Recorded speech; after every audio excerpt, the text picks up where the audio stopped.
So it should be under 4 years, that for sure. 4 বছর লাগবে সংস্কার করতে? কেন?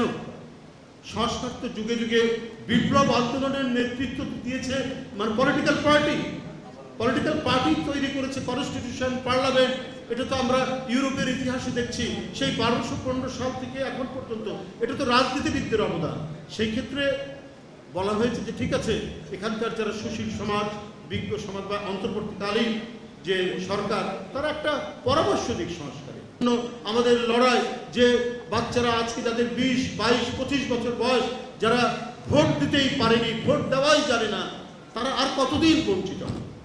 এটা তো অন্তর্বর্তীকালীন সরকার হবে গণতন্ত্রের প্রতীক, গণতন্ত্রের মডেল।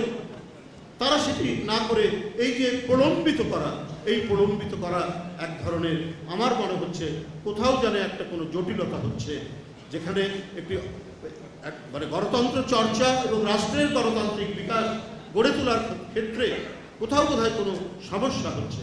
না হলে এই কথাটি উনি কেন বলছেন, কেন তিনি এত মানে লম্বা সময়ের কথা বলছেন? এত লম্বা সময়ের কথা নয়।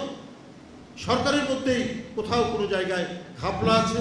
এই সরকারের মধ্যেও কেউ নানা ধরনের কোনো মানে কি বলবো, যে কোনো মাস্টার প্ল্যান আছেন কিনা, এইটা এখন আমাদেরকে মানে ভাবিয়ে তুলছে। আমরা এই কথা গতকাল বলিনি, গত পরশু দিনই বলিনি। আমরা বলেছি দ্রুততর সময়ের মধ্যে নির্বাচন, কিন্তু গতকালকের এই কথাটির পর আমাদেরকে সত্যিকার অর্থেই ভাবিয়ে তুলছে।